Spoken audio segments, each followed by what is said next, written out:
Selasa, tentunya kita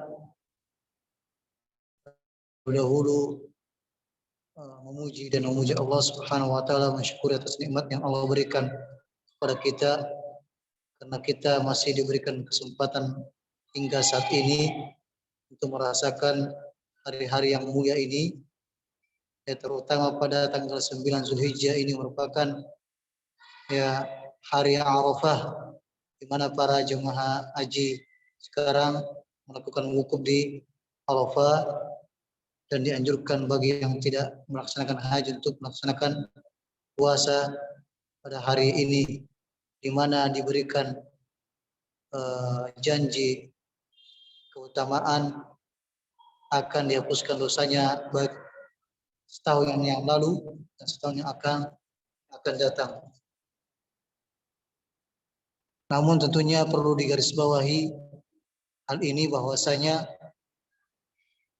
keutamaan-keutamaan seperti itu, penghapusan dosa baik yang lalu maupun akan datang, bukan berarti kita bebas setelah itu berbuat maksiat, karena tidak ada yang menjamin bahwasanya apakah amalan kita telah diterima oleh Allah Subhanahu wa taala. Tidak ada yang menjamin apakah amalan kita telah diterima oleh Allah Subhanahu wa taala. Sama halnya dengan amalan-amalan yang lainnya yang menunjukkan pahala atau penghapusan dosa. Ini yang pertama. Kemudian oleh karena itu kita senantiasa mengharap kepada Allah Subhanahu wa taala agar Allah Subhanahu wa taala menerima amal ibadah kita, sebagaimana Ibrahim alaihissalam dan Ismail telah membangun Ka'bah, ya bangunan yang paling agung yang di mana jemaah haji dan jemaah umroh melakukan tawaf di sana, Baitullah. Namun setelah itu pun, ya setelah membangun Ka'bah, mereka berdua seraya berdoa mengatakan, Rabbana taqabbal minna, ya Allah terimalah amalan kami.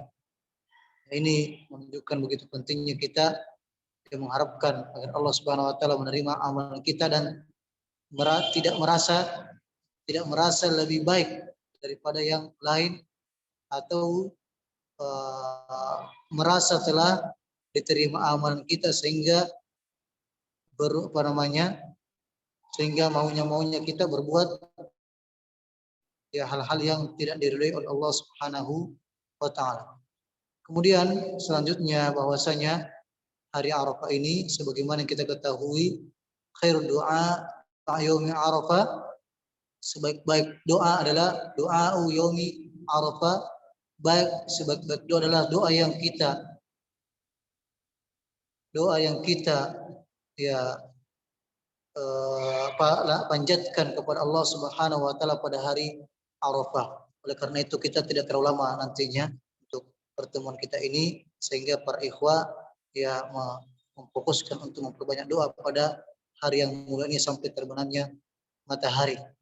Apalagi di antara antum mungkin ada yang puasa, maka telah mengumpulkan dua waktu hari Arafah dan waktu menjelang buka puasa. Tentunya ya waktu-waktu yang sangat mustajab, dan di mana Allah Subhanahu wa taala sebagaimana dalam hadis qudsi disebutkan, ya mamin ayyamin, tidak ada hari yang di mana Allah Subhanahu wa taala paling banyak membebaskan hambanya dari api neraka kecuali pada hari Arafah ini. Pada hari Arafah ini, kemudian Allah Subhanahu wa taala mendekat turun ke langit dunia ini, kemudian membangga-banggakan di hadapan para malaikatnya, madza arada haula, apa yang mereka inginkan. Pertanyaan Allah Subhanahu wa taala tidak perlu jawaban, sebagai bentuk pembangga-banggaan Allah Subhanahu wa taala atas hambanya di hadapan para malaikatnya. Ya, Allah akan mengampuni dosa-dosa hambanya pada saat itu, dan akan dibebaskan begitu banyak hamba-hamba Allah Subhanahu wa taala yang telah divonis yang masuk neraka. Dan tentunya kita senantiasa meminta kepada Allah Subhanahu wa taala agar kita dimasukkan ke dalam golongan tersebut. Tentunya salah satu di antaranya dengan melakukan sebab-sebabnya, senantiasa maksimalkan ibadah pada hari ini, pertama memperbanyak doa kepada Allah Subhanahu wa taala dan mohon ampun kepada Allah Subhanahu wa taala. Baiklah, kita lanjutkan pembahasan kita mengenai landasan yang ketiga, ma'rifatun nabiyikum Muhammad sallallahu alaihi wasallam. Hal yang ketiga yang wajib kita ketahui adalah mengenal Nabi kita Muhammad sallallahu alaihi wasallam. Kalau kita bahas beberapa hal tentangnya, kalau kita bahas tentang hak-hak beliau sallallahu alaihi wasallam, beberapa hal di antaranya yaitu konsekuensi dari syahadat kita wa asyhadu anna Muhammadan abduhu wa rasuluh, bahwasanya aku bersaksi Rasulullah sallallahu alaihi wasallam Muhammad adalah utusan Allah Subhanahu wa taala. Di antara konsekuensinya adalah kita membenarkan semua apa yang beliau sallallahu alaihi wasallam kabarkan. Kemudian mentaati beliau sallallahu alaihi wasallam, ya. Kemudian la ya'budullaha illa bima syara'. Tidak boleh kita beribadah kepada Allah Subhanahu wa taala kecuali sesuai dengan tuntunan Nabi kita Muhammad sallallahu alaihi wasallam. Ini hal yang ketiga daripada hak-hak Nabi kita Muhammad sallallahu alaihi wasallam. Kemudian yang keempat adalah tentunya menjauhi larangan Nabi kita Muhammad sallallahu alaihi wasallam. Kullu ummati yadkhulunal jannah. Setiap umatku akan memasuki surga illa man aba, kecuali yang tidak mau. Maka sahabat Rasulullah SAW mengatakan, ya Rasulullah, siapakah yang tidak mau masuk surga? Maka Nabi SAW bersabda, man ata'ani dakhalal jannah wa man asani faqad aba. Barang siapa yang mentaatiku maka mereka lah yang ingin masuk surga. Wa man asani, barang siapa yang bermaksiat kepadaku, melanggar perintah-perintahku dan melakukan larang-larangan, maka sesungguhnya mereka yang tidak mau masuk surga. Nauzubillahi min dzalik. Kemudian yang kelima, di antara hak Rasulullah SAW yang merupakan kewajiban kita atas beliau sallallahu alaihi wasallam adalah mencintai beliau sallallahu alaihi wasallam. Adalah mencintai beliau sallallahu alaihi wasallam. Dan ini telah kita sebutkan begitu pentingnya kita mencintai Nabi kita Muhammad sallallahu alaihi wasallam, ya, sebagaimana dalam ayat disebutkan, ya seandainya kul inkana, ya seandainya, katakanlah seandainya bahwa apa kalian, anak-anak kalian, istri kalian atau keluarga kalian, ya wa tijarah, bisnis kalian, dan kemudian perkebunan pertanian kalian yang kalian senantiasa sibuk dengannya, lebih kalian cintai daripada Allah dan Rasulnya dan berjihad di jalan Allah Subhanahu wa taala, maka tunggulah keputusan dari Allah Subhanahu wa taala. Ini ancaman atas orang-orang yang mendahulukan cintanya atas dunia ini, atas orang tuanya, atas hartanya, daripada mencintai Allah dan Rasulnya sallallahu alaihi wasallam. Kemudian hadis Nabi sallallahu alaihi wasallam yang menyebutkan, ya, kepada Umar bin Khattab radhiyallahu anhu, ya, ketika Umar mengatakan, ya Rasulullah, saya mencintaimu dari melebihi segala manusia semuanya kecuali diriku sendiri. Artinya Umar bin Khattab radhiyallahu anhu masih lebih mencintai dirinya daripada Nabi sallallahu alaihi wasallam. Maka Nabi SAW mengatakan, la ya Umar, tidak wahai Umar, sampai engkau mencintai diriku melebihi cintamu kepada dirimu sendiri. Maka Umar bin Khattab radhiyallahu anhu mengatakan, kalau begitu ya Rasulullah, mulai sekarang saya mencintaimu melebihi dari segala-gala makhluk, termasuk diriku sendiri. Maka Rasulullah mengatakan, al-an ya Umar, beginilah. Iya, sekarang ya Umar baru benar. Ya, ini begitu pentingnya kita mencintai Nabi kita Muhammad sallallahu alaihi wasallam. Dan telah kita sebutkan, paparkan sebelumnya bagaimana rindunya Nabi sallallahu alaihi wasallam kepada kita semuanya. Yang dimana kita tidak pernah melihat beliau sallallahu alaihi wasallam, tapi kita beriman kepada beliau sallallahu alaihi wasallam dan terus berdoa kepada Allah Subhanahu wa taala agar Allah Subhanahu wa taala yang mengumpulkan kita bersama beliau sallallahu alaihi wasallam di surganya kelak. Kemudian di antara kewajiban kita kepada Nabi sallallahu alaihi wasallam atau hak-hak Rasulullah sallallahu alaihi wasallam atas kita adalah kita wajib membela beliau sallallahu alaihi wasallam, membela agama beliau sallallahu alaihi wasallam, membela kepribadian beliau sallallahu alaihi wasallam. Ketika Rasulullah SAW dicela, dihina dan dilecehkan, maka wajib bagi kita untuk membela beliau sallallahu alaihi wasallam. Ya, sebagaimana dalam suatu hadis disebutkan ada seorang wanita Yahudi atau wanita kufar, orang kafir, ya, mencela Nabi kita Muhammad sallallahu alaihi wasallam, dan ada seseorang buta yang mendengarkan pelan tersebut, sehingga orang buta ini pun, ya, mencekik leher wanita tersebut sampai mati. Ya, sampai mati. Ya, hal ini pun sampai kepada Nabi kita Muhammad sallallahu alaihi wasallam. Karena hukum asalnya adalah yang membunuh dikisos dengan dibunuh juga. Tapi Nabi sallallahu alaihi wasallam, ya, di dalam makna hadis tersebut mengatakan darahnya itu halal. Ya, artinya tidak perlu dikisos, tidak perlu dikisos orang yang membunuh tersebut karena dia membunuh atas kebenaran. Nah, ini bagaimana para sahabat, ya, sangat tidak suka, tidak senang ketika nama Nabi kita Muhammad SAW dicela dan dihina. Nah, ini diantara hal yang perlu kita ketahui sebagai, ya, umat Nabi kita Muhammad SAW, mengetahui kewajiban kita atas beliau SAW agar kita, ya, bisa merealisasikan dari syahadat wa asyhadu anna Muhammadan Rasulullah. Kemudian, ikhwan yang dimuliakan Allah Subhanahu wa taala, penulis melanjutkan, walahu minal umur 63 sana. Beliau sallallahu alaihi wasallam memiliki umur 63 tahun. Iya, sampai beliau SAW wafat. Jadi Nabi kita Muhammad SAW diangkat menjadi Nabi dan Rasul pada umur 40 tahun. Diangkat menjadi Nabi pada umur 40 tahun.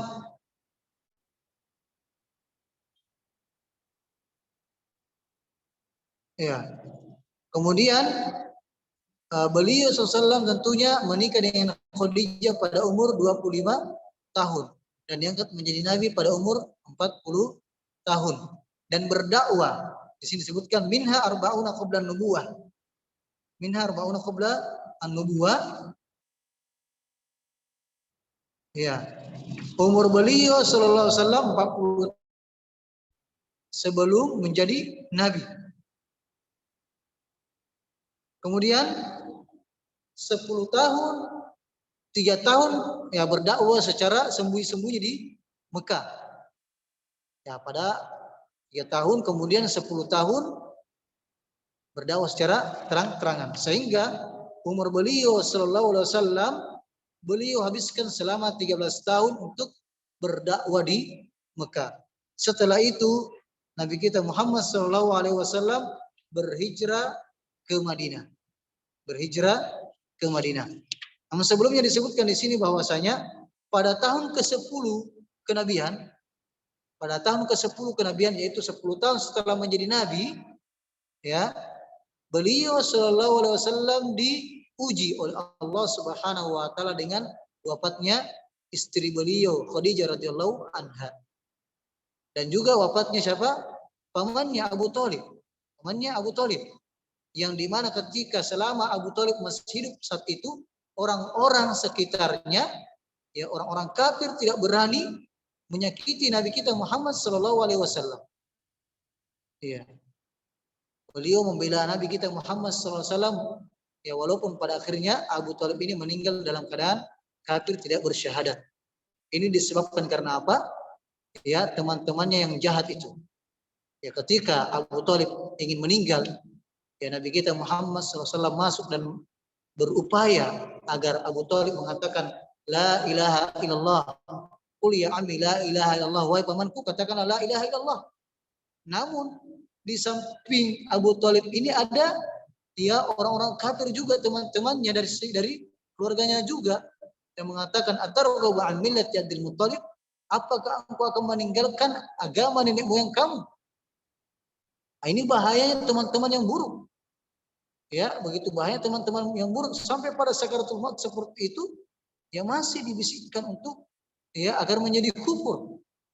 Ya, melakukan hal-hal yang tidak diridhai oleh Allah Subhanahu wa taala.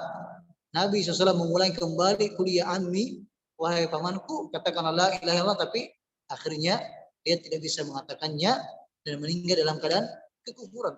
Ini yang menyebabkan Nabi kita Muhammad SAW ya apa sangat sedih. Makanya pada tahun ke-10 kenabian tersebut dikenal dengan Amul Huzn, tahun kesedihan. Iya. Setelah itu Nabi kita Muhammad SAW menuju ke Taif berdakwah karena di Mekah sudah dianiaya, dizolimi dan sebagainya. Kemudian pergi ke Taif berharap agar ada yang menerima dakwah beliau SAW di sana. Tapi justru disambut dengan lemparan batu, lemparan kotoran. Ya, Allah musta'an. Ya. Maka itulah jemaah sekalian yang dirasakan oleh Nabi kita Muhammad SAW, sehingga malaikat pun turun menawarkan kepada Nabi kita Muhammad SAW, mau ke engkau aku timpakan kedua gunung ini sehingga mereka semua hancur, binasa. Maka Nabi SAW mengatakan, jangan, semoga anak keturunannya nanti beriman kepada.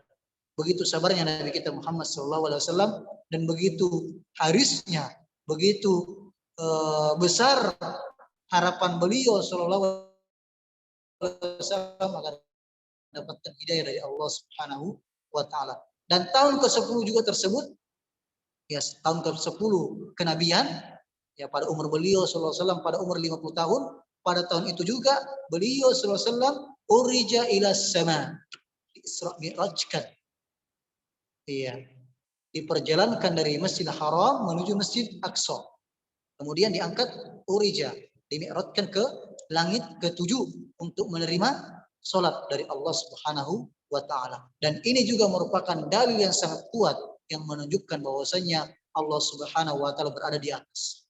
Allah Subhanahu wa taala berada di atas. Karena Nabi kita Muhammad sallallahu alaihi wasallam menerima salat di langit ke-7. Allah Subhanahu wa taala berada di atas arsy-Nya. Arsy-Nya Allah Subhanahu wa taala di atas air. Air ini berada di atas kursi. Kursi ini berada di atas langit ke-7. Ya, ini urutannya jemaah sekalian. Namun la yakhfa 'ala syai'in fil ardi wala fis sama. Tidak ada yang terluput sedikit pun pada Allah Subhanahu wa taala dari perbuatan-perbuatan makhluknya.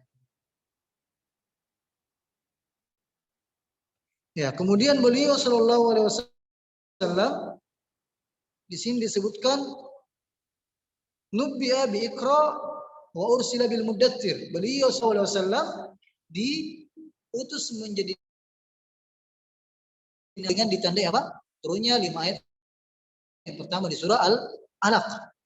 Wa ursila bil Muddatsir, dan diutus menjadi rasul dengan diturunkannya surat Al-Muddatsir. Al-Muddatsir. Jadi telah kita sebutkan juga perbedaan nabi dan rasul. Nabi itu ya berkewajiban diberikan wahyu oleh Allah Subhanahu wa taala, namun tidak berkewajiban menyampaikan kepada ya manusia yang lainnya. Tapi kalau rasul berkewajiban menyampaikan kepada ya umatnya. Olehnya itu Nabi kita Muhammad SAW pada saat itulah berdakwah ya kepada dianjurkan untuk berdakwah, ya ayyuhal muddatsir qum fa'anzir. Hai yang berselimut, kum, berdirilah dan berikanlah peringatan. Sebagaimana ya dalam Allah SWT dalam Al-Muddatsir. Makanya di sini disebutkan ba'atsallahu bin nadarati anisyirk. Allah Subhanahu wa taala mengutus Nabi kita Muhammad sallallahu alaihi wasallam untuk memperingatkan manusia dari kesyirikan. Dari kesyirikan. Inilah diantara tujuan para rasul. Tujuan utamanya agar manusia meninggalkan kesyirikan. Olehnya itu, rasul yang pertama adalah Nabi Nuh alaihissalam. Adapun Nabi Adam bukan rasul tapi nabi saja. Karena kenapa? Dari zaman Nabi Adam sampai zamannya Nabi Nuh alaihissalam tidak ada kesyirikan, belum ada kesyirikan. Nanti tara asyirku, dimulainya kesyirikan di zamannya Nabi Nuh alaihissalam, sehingga Nabi Nuh alaihissalam diangkat menjadi rasul untuk memperingatkan manusia dari kesyirikan. Wa yad'u ila tauhidi, dan menyeru kepada mentauhidkan Allah Subhanahu wa taala atau mengisahkan Allah Subhanahu wa taala. Firman Allah, ya ayyuhal muddatsir qum fa'anzir wa rabbaka fakabbir wa thiyabaka fatahhir. Qum fa'anzir, berdirilah. Ya, dan berikanlah peringatan. Jangan tinggal diam. Ya. Wahai yang berselimut, berdirilah. Ya, jangan tinggal diam. Berikanlah peringatan. Wa rabbaka fakabbir, dan Tuhanmu agungkanlah. Ya, wa thiyabaka fatahhir, dan pakaianmu bersihkanlah. Dirimu bersihkanlah dari dosa dan maksiat, dan pakaian kita bersihkan juga. Dan demikian hanya amalan-amalan kita diperintahkan untuk membersihkan daripada wasiyabaka fatahhir ay tahhir a'malaka anisyirki. Bersihkanlah amal-amal kalian dari kesyirikan, dari peribadatan kepada selain Allah Subhanahu wa taala, dan dari beramal karena keinginan kepada selain Allah Subhanahu wa taala. Oleh itu kita berusaha betul-betul mengikhlaskan segala amalan kita hanya untuk Allah Subhanahu wa taala. Akhadha ala hadha 10 sinin yad'u ila tauhid wa badal 10 urja bi sama. Ya, Nabi kita Muhammad SAW berdakwah 3 tahun secara sembunyi-sembunyi dan berdakwah selama 10 tahun secara terang-terangan, kemudian diangkat ya pada tahun ke-10 ke langit untuk menerima salat 5 waktu. Wa ba'daha umira bil hijrati ilal Madinah. Ya, setelah diwajibkan atasnya pada tahun ke-10 tersebut salat 5 waktu, maka beliau SAW salat 5 waktu tersebut selama 3 tahun di Mekah. Kemudian setelah itu berhijrah menuju Madinah. Berhijrah menuju Madinah. Dan tentunya sebagai manusia biasa tidak mau meninggalkan kampungnya. Itu Mekah, wa baladuhu Makkah, tempat lahir beliau sallallahu alaihi wasallam. Ya, kita saja ya tidak boleh mudik misalnya, tidak boleh pulang kampung, begitu sakitnya perasaan kita. Nah, ini Nabi SAW ini terusir dan harus berhijrah. Ya, tidak bisa tinggal lama di Mekah karena tidak bisa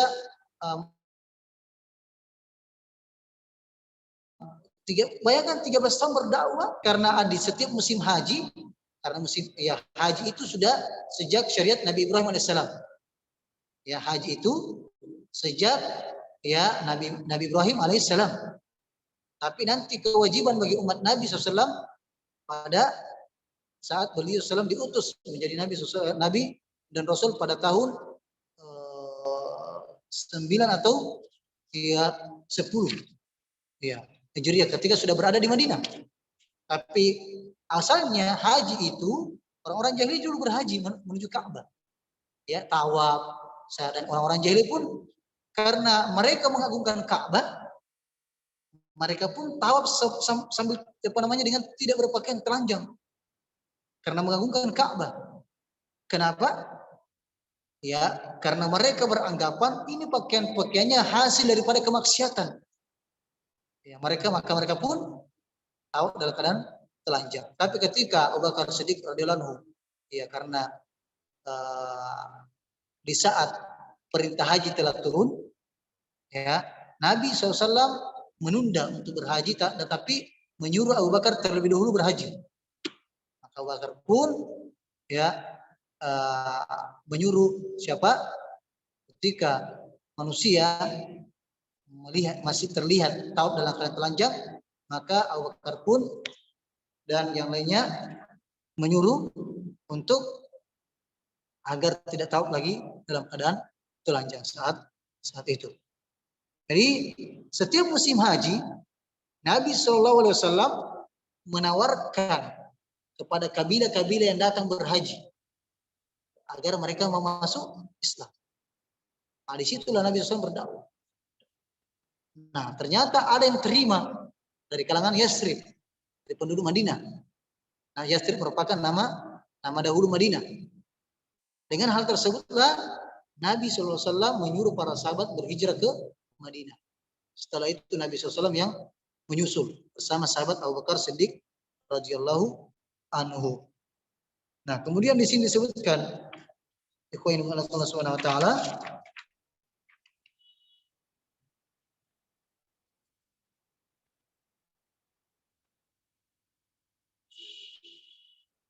al-hijrah ila Allah wa rasuli kama fil hadis. Dari sinilah disebutkan berhijrah fardhatun ala hadhihi ummah min balad syirk ila balad Islam wa hiya baqiyatun ila an taqum as-sa'ah. Hijrah itu hukumnya wajib dari negara kesyirikan, negara kekufuran menuju negara Islam. Olehnya itu, barang siapa di antara kaum muslimin tinggal di daerah minoritas misalnya, apakah di negara minoritas, Eropa, Amerika dan sebagainya, dan kemudian dia terhalang untuk melakukan ibadah di sana, ditindas, tidak boleh sholat dan sebagainya, maka dia wajib untuk berhijrah. Ya. Tapi kalau selama dia masih bisa, maka silakan dan bisa berdakwah di sana. Olehnya itu para ulama kita melarang keras untuk pergi ke negara orang-orang kafir. Ya, jangan sampai murtad di sana. Apalagi tinggal di sana tidak bisa memperjuangkan keislamannya, mana lagi kemaksiatan yang merajalela di sana, ya, fitnah wanita dan sebagainya dan kemaksiatan yang khamar sebagainya, maka ya ulama kita melarang keras ke sana kecuali ada tujuan yang maslahat. Iya. Ada tujuan maslahat yang untuk umat. Misalnya mempelajari ilmu kedokteran misalnya yang tidak ada didapatkan di negara kita, tapi ada di negara tersebut. Dan itu dia yang diutus. Maka dia diperbolehkan tapi sekedarnya saja. Tapi dia memiliki jaminan atas dirinya bisa aman. Iya, misalnya dia sudah menikah, membawa istrinya di sana dan sebagainya dan bisa menegakkan ya syariatnya di sana dengan sholat dan sebagainya. Tapi kalau terlarang untuk sholat maka dia harus tinggal. Begitu pula dengan tentunya kalau kita bersafar ke negara-negara orang kafir, itu menyebabkan kita susah mencari makanan yang halal. Nah, ini diantaranya kenapa ulama kita melarang. Susah kecuali kita membawa makanan sendiri ke sana. Ya, karena ada selain daripada orang Yahudi dan Nasrani, ya boleh jadi mereka juga menyembeli hewan-hewan itu, binatang yang halal bagi orang Islam, tapi dia tidak sembelih. Mungkin dia bunuh pakai batu dan sebagainya itu kan tidak halal untuk kaum muslimin.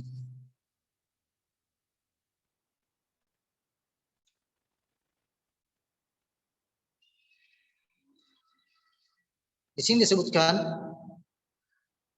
Nabi SAW bersabda, al-muslim man salim al-muslimuna min lisani wa yadihi wal muhajir man hajara ma nahallahu anhu. Seorang muslim yang sebenarnya adalah mereka adalah orang-orang yang selamat orang muslim lainnya dari lisan dan tangannya. Ya, orang muslim yang sejatinya adalah mereka adalah orang-orang yang selamat lisan dan tangannya, yang selamat kaum muslimin dari lisan dan tangannya. Tidak suka mengganggu dan tidak suka menggibahi dan menghina orang. Ini muslim yang sebenarnya. Ya. Wal muhajir, dan orang yang berhijrah sesungguhnya, yang mengaku hijrah, maka orang yang berhijrah sesungguhnya adalah min man hajara ma nahallahu anhu. Itu orang yang meninggalkan apa yang Allah larang. Inilah orang hijrah yang sesungguhnya. Ya. Adapun hijrah yang kedua, bentuk hijrah yang kedua adalah intiqalu min baladi syirki ila baladi Islam. Ya, berpindah dari negara kesyirikan menuju ke negara Islam. Jadi dengan ini kita ketahui ada dua jenis hijrah.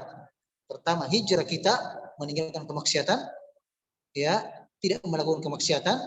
Yang kedua, hijrah dari negara kafir menuju negara Islam yang kita bebas melaksanakan ya syariat Allah Subhanahu wa taala di sana. Tidak tertekan. Dan hijrah ini wajib sampai hari kiamat. Sebagaimana ayat Allah Subhanahu wa taala, innal ladzina tawaffahumul malaikatu zalimi anfusihim qalu bima kuntum. Sesungguhnya orang-orang yang Allah wafatkan melalui malaikat-malaikatnya, di mana orang yang diwafatkan itu adalah orang-orang yang zalim, menzalimi dirinya telah banyak maksiatnya, ya. Qalu bima kuntum, malaikat mengatakan, ada apa denganmu? Kenapa bisa seperti ini? Ya, kenapa keadaan seperti ini? Kita terus berbuat maksiat dan engkau meninggal dalam keadaan seperti ini. Qalu kunna mustad'afina fil ardh. Maka dia mengatakan, orang itu mengatakan, kami dulu tertindas di tempat kami hidup. Qalu alam takun ardullahi wasi'atan fatuhajiru fiha. Maka dikatakan kepadanya, bukankah ya bumi Allah itu luas, ya, sehingga kalian bisa berhijrah dari tempatmu itu? Ya, tidak ada alasan. Ya, tidak ada alasan untuk tidak berhijrah. Illal mustad'afina min rijal wa nisa wal wildan la yastatuna hina wa la yahtaduna sabila. Kecuali orang-orang dari kalangan laki-laki, wanita, anak-anak yang tidak mempunyai jalan untuk keluar berhijrah. Iya. Tapi kalau ada jalan, maka dia wajib untuk berhijrah. Ya ibadilladzina amanu inna ardi wasi'atun fa iyaya fa'budun. Wahai hambaku yang beriman, sesungguhnya bumiku sangat luas, maka hanya kepadakulah kalian beribadah dan menyembah. Qala al-Baghawi rahimahullah, Imam al-Baghawi mengatakan, sebab nuzul hadhihi ayat fil muslimin alladzina fi Makkah lam yuhajiru nadahumullah bismil iman. Sebab diturunkannya ayat ini, ya, diturunkan kepada kaum muslimin yang ada di Mekah yang belum berhijrah. Ya. Kemudian Allah Subhanahu wa taala memanggilnya dengan orang-orang yang beriman. Ya ayyuhalladzina, hai orang-orang yang beriman. Ya, nadahumullah bismil iman. Ya, Allah Subhanahu wa taala telah ya memanggilnya dengan kata-kata wahai orang-orang yang beriman. Wal hijratu intiqal min balad syirk ila balad Islam. Ya.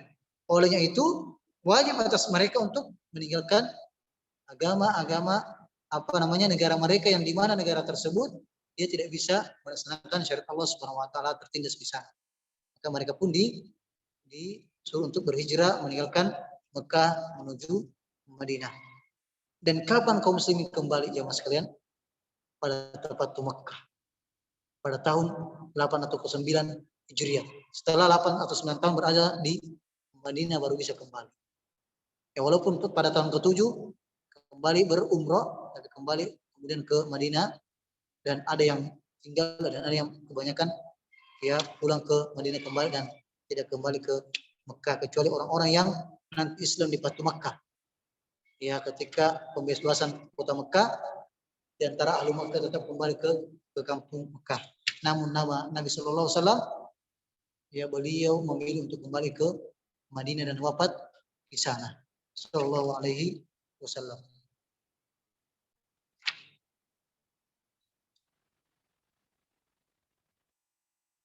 Ya, kemudian disebutkan qala rahimahullah taala wa dalilu 'alal hijrati minas sunnah qauluhu sallallahu alaihi wasallam, dalil tentang wajibnya berhijrah dalam hadis Nabi sallallahu alaihi wasallam, la tanqati'ul hijratu hatta tanqati'ut taubah. Hijrah itu tidak putus, tidak berhenti sampai taubat itu telah tidak ada lagi taubat. Sampai tidak ada lagi kata-kata taubat. Ya. Wala tanqati'ut taubatu hatta tatlu'u syams min maghribiha.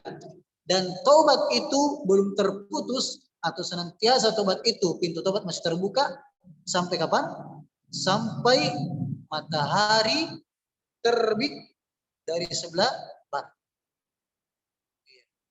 Jadi ada dua, sampai matahari terbit sebelah barat, yaitu hari kiamat. Yang pertama adalah selama nyawa masih di kerongkongan.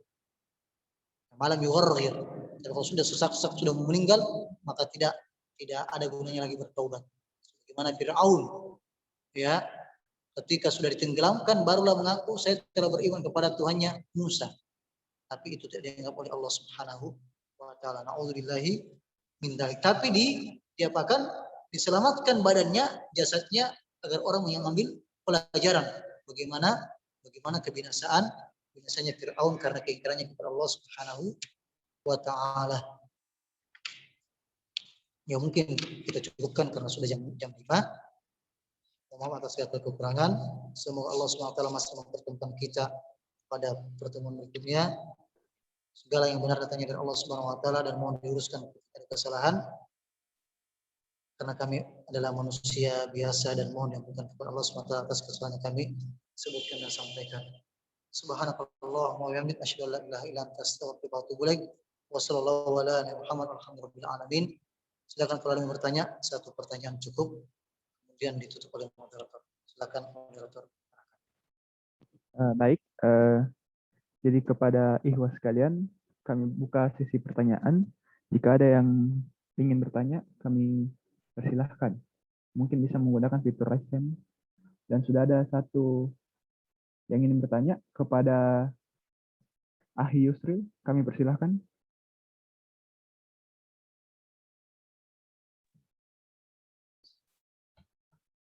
Ya, bismillah. Terima kasih atas kesempatan yang telah diberikan. Afwan Ustaz, di sini saya punya satu pertanyaan Ustaz. Namun, Afwan Ustaz, karena pertanyaan saya ini tidak berkaitan dengan materi yang Ustaz bawakan pada kesempatan kali ini, namun lebih mengarah kepada persoalan fikih Ustaz, fikih sholat. Dan adapun pertanyaan saya Ustaz adalah, bagaimana hukumnya Ustaz bila mana ada beberapa jamaah sholat yang tidak ikut sujud sahwi bersama imam sholat Ustaz? Apakah sholat yang dilakukan oleh beberapa jamaah ini masih bisa dikatakan sah Ustaz? Syukron. Ya, bismillahirrahmanirrahim. Alhamdulillah wassalatu wassalamu ala rasulillah. Pada dasarnya, kalau imam sujud sahwi, maka makmum pun juga harus sujud sahwi mengikuti imam. Tapi misalnya kalau makmumnya tidak sujud sahwi karena ketidaktahuannya, maka tak mengapa insyaallah. Apa? Ya, karena imam yang menanggung karena boleh jadi kesalahan daripada imam, dan imam yang apa namanya jadikan patokan saat itu. Ya. Karena boleh jadi makmum itu tidak mengetahui. Dia tidak mengetahui. Ya, tapi kalau misalnya ada di antara mereka yang ingin mengulang sholatnya, maka silahkan. Ya, mungkin demikian ya. Allah Ta'ala alam. Dan untuk sebagai terperincinya nanti insya Allah saya sebutkan, terangkan beberapa hal terkait sujud sahwi yang Anda tanyakan insya Allah. Wallahu ta'ala alam bissawab. Ya mungkin kita cukupkan ya. Silakan moderator di tutup. Masya Allah, alhamdulillah. Kami mengucapkan syukuran jazakumullah khairan kepada Ustaz yang sudah membawakan materi pada hari ini. Semoga apa yang disampaikan beliau terkait perjuangan Nabi Muhammad Rasulullah dapat kita tanam dalam hati kita dengan penuh keyakinan, dan semoga ini dapat sebagai motivasi kita dalam meningkatkan diri kita dalam berlomba-lomba untuk beramal, di mana amalan-amalan itu kita harapkan dapat membawa kita untuk dapat berkumpul kembali bersama Rasulullah SAW. Amin. Terakhir, semoga segala yang kita lakukan di majelis kita ini dan puasa yang kita lakukan pada hari ini dapat diterima di sisi Allah Subhanahu wa taala. Ada kurangnya itu datangnya dari saya sebagai makhluk biasa, dan ada pun lebihnya itu datangnya dari Allah Subhanahu wa taala. Kami tutup dengan doa kafaratul majlis. Subhanakallahumma wa bihamdik asyhadu an la ilaha illa anta astaghfiruka wa atubu ilaik. Assalamualaikum warahmatullahi wabarakatuh. Waalaikumsalam warahmatullahi wabarakatuh.